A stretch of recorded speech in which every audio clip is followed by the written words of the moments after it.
Hello, everyone. Welcome to Marketing Discussion Series Part 3. And today I am very excited because I have got Dr. David Lindsay with me. So I'm really looking forward to today's discussion. And if you don't know Dr. David is a PhD holder in international business. And he was also a lecturer at the School of Business and Economics at Australian National University. And David has more than 30 years of experience in tourism industry with line management positions up to and including general manager and director level for some of the Australia's largest inbound and outbound tour operators. David has worked with major domestic and overseas airlines and held a senior management position for one of the world's largest hospitality chains. David has worked as a tour guide in China in wholesale incentive travel while based in London. He has also worked as a trainer and facilitator. So as you can see, that wealth of experience, which can be very useful for us to draw from. And so, David, welcome to our marketing discussion series. Really glad that you are here, and I'm really excited that our students will be able to learn so many things from you. So, here to you, David. Thank you. Thank you for those glowing words, Irfan. Okay. Much appreciated. No problem at all. So glad that you are here. So I remember like the last time I spoke to you, it was late February or early March, and a lot has changed then. And I remember you were guest lecturing in one of my marketing fundamental classes, where you were actually discussing about the possible impact of COVID-19 on Australian and global tourism sector. So a lot has happened since then, and the tourism sector is one of the most severely affected industry due to COVID-19. So I would just obviously, as a professional who was heavily involved and still is, I'm sure, in the tourism industry, can you just give us some insight about the real impact of COVID-19 on tourism at this point of time? Well, it's been absolutely devastating. What you've read in the news is true. Airline traffic has globally has gone down by over 80%. I'm surprised it hasn't gone down even further. It's affected inbound tourism, that is foreigners coming into Australia. Australia relies very much on tourism income, and also a lot of Australians can't travel overseas. It has been much worse than imagined. Yes, I remember doing the guest lecture about 12 months ago, and I showed some graphs of previous scenarios, but this is worse than anything previously experienced by the tourism industry. And of course, it has had an effect up and down the supply chain, airlines, resorts, carriers, transportation companies, restaurants, bars, you name it. Yep, yeah. Absolutely devastating. Absolutely devastating. And the worst part is this is something they were not prepared for, isn't it? So there were just no contingencies available, and they were just completely caught off guard, isn't it? They were, although we did have a look as an industry at previous pandemics, if you like to call them. Well, they weren't pandemics at the time. For example, SARS. There was an outbreak of SARS. There was a GFC back in, 2006, 2007, which had an effect on international tourism. There was bird flu, and there was also something we didn't hear much about in this country, but Middle Eastern flu as well. And they all had an effect on international travel, but not nearly as bad as this COVID-19. And I remember, as I said, last year with the lecture saying, oh, we'll be out of this perhaps in 3 months' time, but we're still there. And as you've seen in the newspapers and media, Qantas has laid off thousands of people. Mhm. Virgin has gone into liquidation, and of course that's only the it doesn't talk about the resorts, the attractions, the Great Barrier Reef, and so forth, the international tourism which we so heavily rely on as a country. Okay. So this is something actually it shows the power or the real effect of the environmental factors, isn't it? Like this particular in the series of events that transpired in last 12 months. So in this week's lecture, I was discussing about the impact of both macro and micro factors. So I was talking about how different political, economical, social, technological, legal, and environmental factors, as well as different micro factors, that's competitors, suppliers, and financial intermediaries, etc. How do they impact on industries? And do you think basically considering the current state of affairs, in general, it does not have to be tourism industry. In some cases, not much they could have done about it, but other industries as well. Do you think they were generally ill prepared in terms of the uh, navigating the environmental forces, or you thought the contingencies are there, but they just could not do much about it? Well, that's an interesting question. You've got this tourism industry, which is a service-driven industry. It's also very relevant to the industry you're in, and that's universities, higher education. It's had the same effect on your sector, but it's also had the same effect on goods orientated businesses, such as in Australia's case, the exports and imports of iron ore and minerals and so forth. And I think, well, one of the things that we should learn is that we shouldn't rely just solely on one market. We need to sort of diversify as much as possible. It's an interesting question about this environmental or factors and political factors and so forth.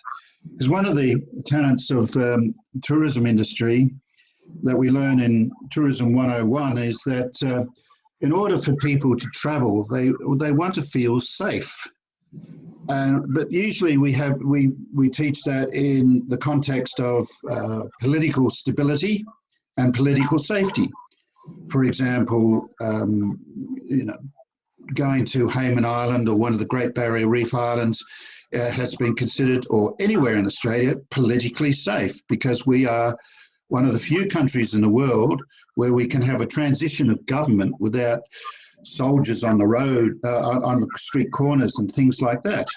But now we wouldn't consider as a tourist, for example, to go to Afghanistan or someplace in the Middle East, because it's obviously not politically safe. But now the safety and is all about environmental safety. It's not just political safety. And there's really nowhere that we can travel environmentally with this coronavirus. So it's really, it really has hit the industry very, very hard. And it's been compounded too in Australia's case in the tourism industry. I think you asked beyond tourism, but it's an interesting point because politics does come into it, where the premiers, the Australian premiers, have been very eager to close their borders and so forth. We've had border closures in Western Australia, Queensland and Victoria and so forth, and even Tasmania. But the federal government and big business such as Qantas, they say, look, leave the borders open, the interstate borders open, because we want to fly our aircraft to and from capital cities and things like that. But the premiers have closed these borders, and then they've turned around to the federal government and they've asked the federal government for JobKeeper payments. Now, it effectively means that the federal government is subsidising the state governments, which some would consider not being entirely fair. So you've got these conflicting, counteracting forces, environmental, political forces working against each other in Australia. So when you say outside forces and overt, I've forgotten the terminology you use, but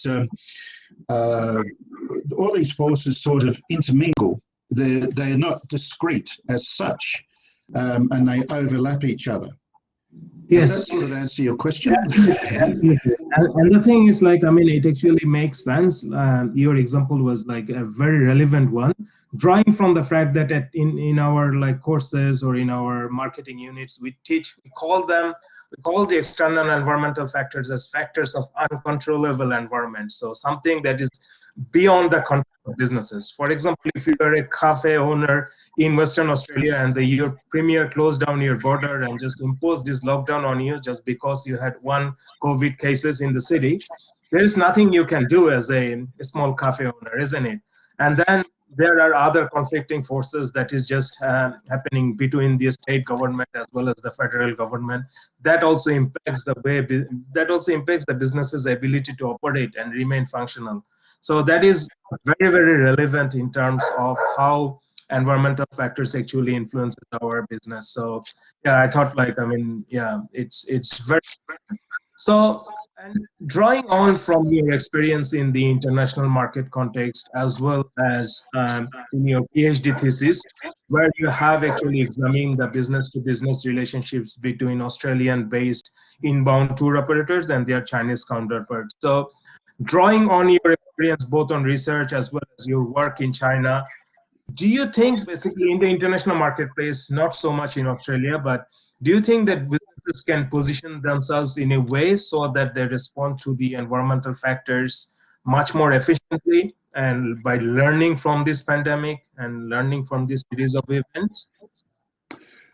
I think there are a few lessons to learn, although I must admit it's easier said than done, Of course. especially when it comes to tourism. Sorry, I keep on going back to tourism because it's my specialist area. Yeah, absolutely. And you've heard of the embargo or the current intransigence between the Australian and the Chinese government. And the Chinese government have decided that they won't import certain products into China, such as seafood or what was the other things? There were a few other bits and pieces, coal and things like that.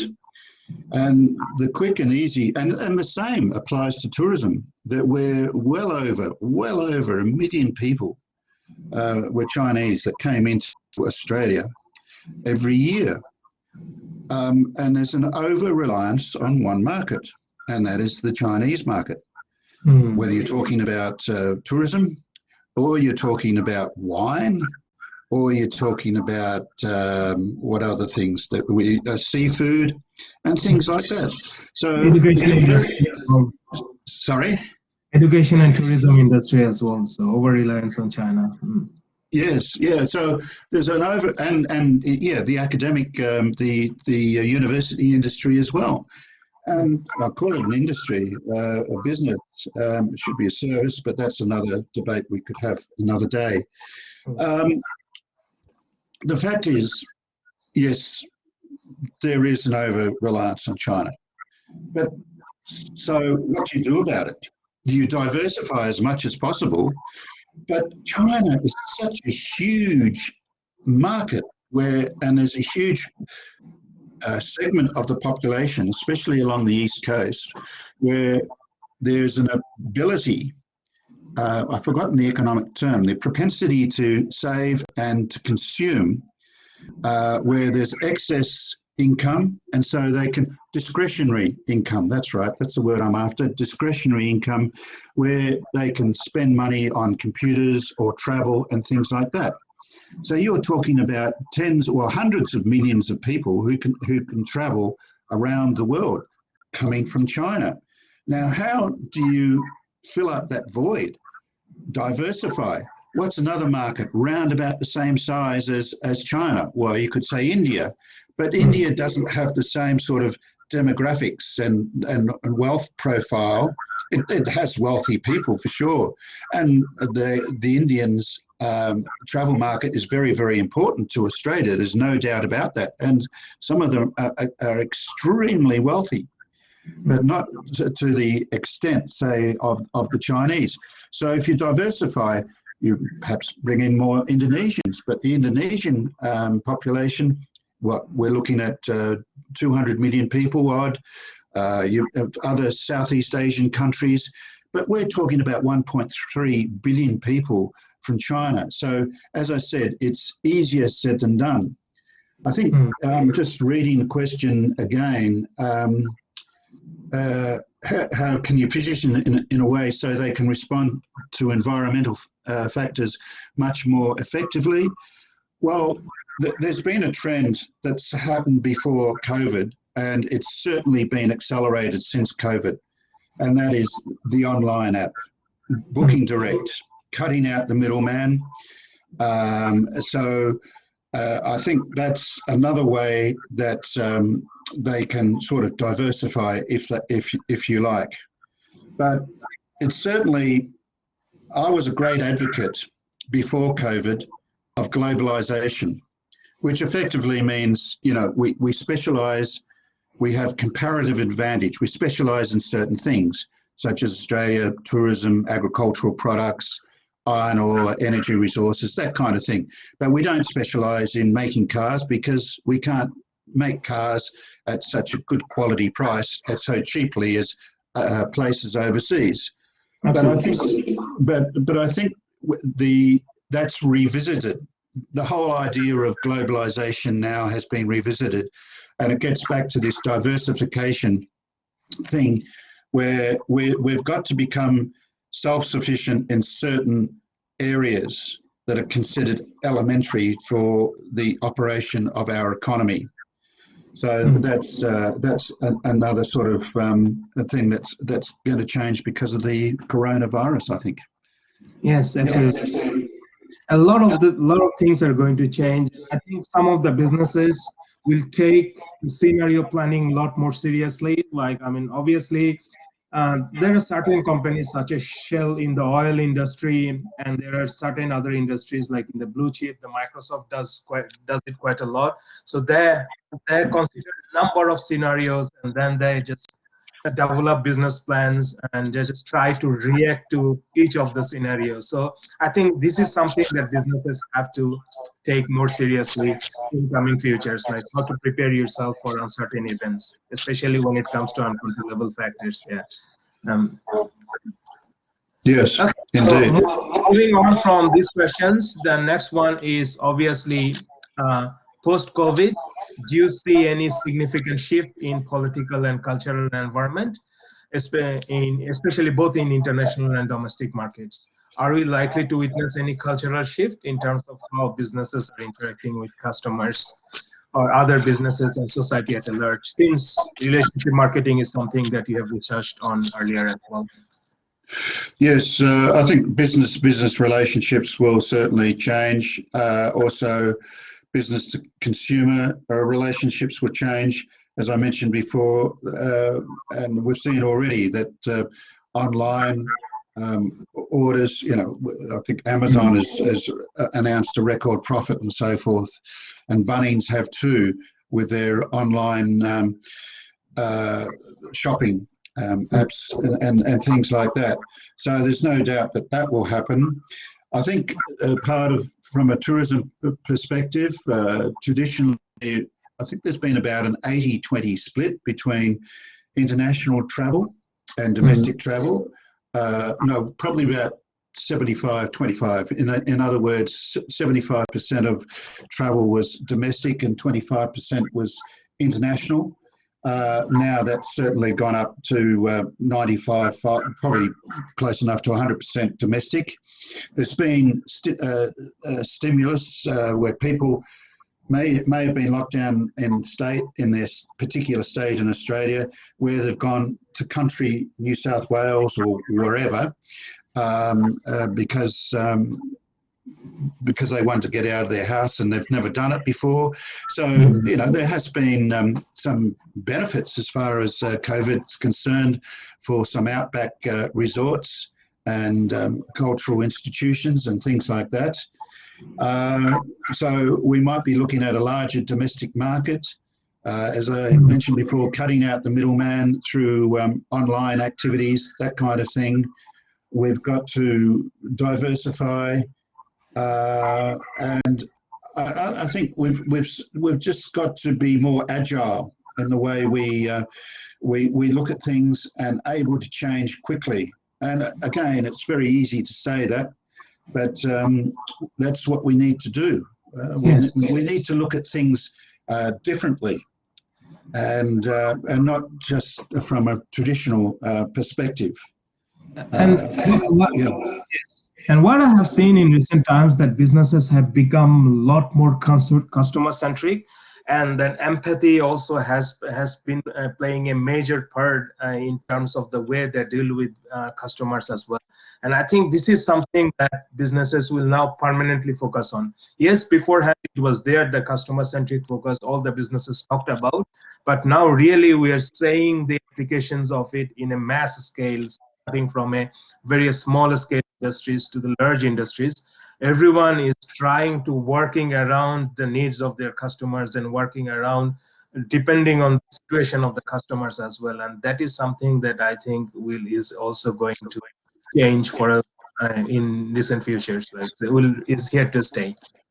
oh, indeed, and a good example of that is, well, as you've said, the customer experience. Mm. An example of that is going to a restaurant. Now, you might go to a restaurant because of good food, and then you have another part of that experience is the service. So there might be good food, but lousy service. So we're talking about the product and the service equals the experience. And if a customer has a good experience, that goes from a welcome at the door, making you feel as though you're the only person on earth, being seated at a table, being given a choice of various wines or whatever the case may be, having a personable waiter or waitress and so forth, then it all blends, with good food of course, it all blends into good experience. And you can tell when you ring up, say, the NRMA or a motoring organisation or an insurance company, you may have a problem, and you sort it out over the phone, and then they always finish off by saying, "Is there anything else I can do for you today?" And so you might be grouchy because something hasn't happened. But I'm mindful that it's not the operator at the end of the phone that's at fault, it's the system as such, but she or he has turned it around, and it's made what was initially what I thought would be a grouchy experience to be quite a pleasant one. Yeah, absolutely. Yeah, that's a great example, David. So moving on from COVID-19 related questions. So this is our last questions that I'm going to ask you in terms of, and this is a general questions. Like we can see that like there is a major shift in Australia in terms of the composition of households. Like obviously you're the right person to actually share about the changing family structure, and because you have lived through different generations and you have seen these changes. So how does it impact and the businesses in terms of the way they operate in the industries? Well, I think it impacts. There's a question. I've got to think about this one. With the downturn due to COVID, it's obviously important that there's no point in having a marketing plan, say for overseas marketing plan for Qantas, say for the North American market or for the European market, because they're not operational. So that goes on ice. The same, they could have a standby short-term market for the domestic market, but then you've got these premiers who are shutting down borders, like Andrews in in Victoria had a flash 3-day lockdown. So it gets back to, a strategy you might traditionally, well, I stand to be corrected, but a business strategy is sort of more long-term, medium to long-term orientation. But there needs to be that agility and that to change things. That why spend a couple of million on a business or advertising campaign when it's for naught? So you've got to be able to be agile in this current marketing situation. Yes. And how about the changing family structure and the changing demographics as well? So, for example, the household compositions are changing as well. We are seeing families with, a lot of families with no children, and we're seeing same-sex couples, and then we have got a lot of migrants coming in. So even socially, we are witnessing a major change in the Australian household, isn't it? So if we consider it from a non-COVID perspective, do we think like businesses have actually responded accordingly? Do they show enough a reflection of the modern Australian society in their business plans or in their marketing orientation? Most definitely. You probably find traditionally that a business might have the strategy that one size fits all. Well, if they've got that strategy, then they're not going to last very long. That there are segmentations to the various market. For example, in the tourism market, you might have adventure travel or eco-tourism, or gay and lesbian travel, or very expensive travel where everything's paid for, and captain's tours around the world and things like that. And there is a market there for it. Double income, no kids, as you alluded to, male and female with no biological young and things like that. So it's segmentation is very, very important, regardless, excuse me, of COVID or not, and to individualize, to make the customer feel special. Again, it gets down to this experience, make it a good experience. And as you've quite rightly said, service-orientated customer service is so very, very important, because if you don't provide that, you're not going to last. Absolutely. Yeah, that's a great answer, David. Like, especially the notion of segmentation is very, very important. And quite often, like, businesses tend to have this mass segmentation strategy where they follow this one-size-fits-all approach. But clearly, as you have rightly said, that businesses need to be a lot more agile, and they will have to actually segment their market. And based on the segmentation profile, they will also have to alter their product offering. So, and post-COVID, I think this is something which is even more important now, because the customer loyalty and the customer delight is a very, very important philosophy from going forward in order to be able to sustain in the long term in this environment. Yes, indeed. Yeah.